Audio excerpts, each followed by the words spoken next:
State Department Deputy Spokesperson Vedant Patel on Wednesday was asked to describe the current state of Iran in one word. He said it would be improper to attempt to categorize the ongoing protests as a result of the wrongful death of Mahsa Amini in only one word. He applauded the Iranian people for standing up for basic human rights and against state-sponsored violence against women. Earlier in the press conference, Patel announced new sanctions on several individuals and entities that he says are responsible for Iran's repression. He promised the Biden administration will continue to take more actions to support Iranians. Let me go to Gita's side and then I'll come to you. I'll keep on in Iran on this issue. I'll come back to you, I promise. Go ahead. Vedant, if you were to describe what is happening in Iran in just one word, what word would that be? I think it would be improper to try and categorize this in one word. So improper is the word. One word. That's not the word that I am trying to use either. What this is about is the Iranian people making their voices heard, standing up for basic human rights, standing up against the state-sponsored violence against women that we're seeing all across Iran.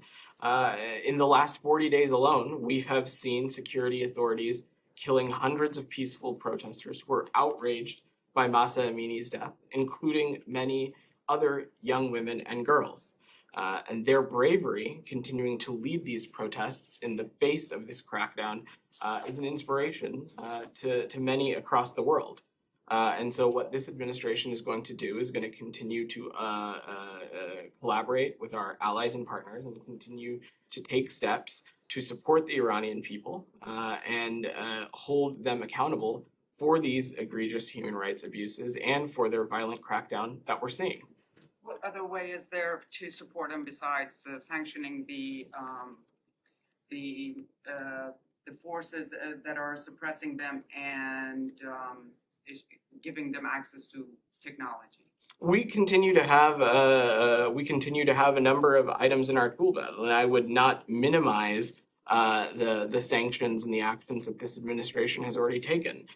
Targeted sanctions impose real costs on individuals and the country writ large, as well as the organizations that we've designated. It further isolates them on the global stage, and it imposes real costs. I will also note that targeting individuals and entities, they are also denied access to U.S. financial systems and the financial systems of other allies and partners, depending on other countries who are designating them. So these things have real consequences. One more, sorry. Go ahead. While this is going on with the demonstrators in Iran, Murad Tahbaz has been taken back to prison. He's both U.S. and British national as well, in addition to Iranian. Is the State Department aware? Is the State Department going to, have you made any contact? So I've seen those reports, Gita, and I don't have any confirmation or assessment to offer from here, but we continue to work night and day to secure the release of our wrongfully detained citizens. And to be quite clear, as we've said before from here, Iran is unjustly detaining innocent Americans and others and should release them immediately. And securing their release is one of our utmost priorities, and we call upon Iran to make urgent progress towards the release of wrongfully detained American citizens.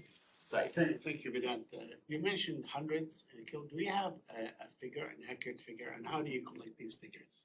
Well, Said, I think before when we've spoken to the death toll that we've seen, we've cited some reporting that we've seen from various human rights organizations and NGOs. I don't have a specific site for you today, but I'm happy to check and get back to you on that. And second, to the best of your knowledge, has there been like a manifesto or a statement issued by whoever is organizing these protests with a set of demands, saying 1, 2, 3, 4? As far as I'm aware, Saeed, I've not seen any specific manifesto, as you call it. But again, what we're seeing quite clearly in the streets in Iran, across the country, is students, women, journalists, teachers, making their voices heard, standing up for basic human rights, basic rights of expression, basic dignities. And what we're also seeing is the Iranian regime violently crack down on these protests, killing their citizens, killing women and young girls, students, and things of the like.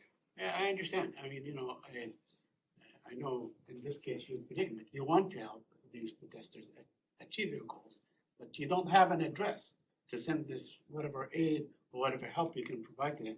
In the absence, Said, such we a are thing- helping. We are taking. We have Okay, taken but over the maybe you can share. over the course of these 2 months that these protests have started. We have taken direct, concrete actions to support Iranian protesters. Starting first, I believe earlier this month, designating the so-called morality police, designating other entities of Iran's security apparatus, issuing general licenses to allow the easier flow of communication, not just among Iranians, but also between Iran and the outside world. And today, we have designated 14 individuals, 3 entities, and using 5 designations across the interagency. So we are taking action, and we're helping how we can.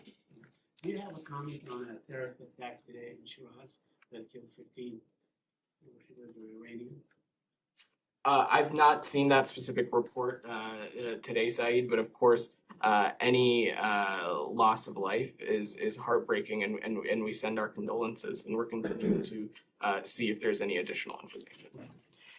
Anything else on Iran before we move away?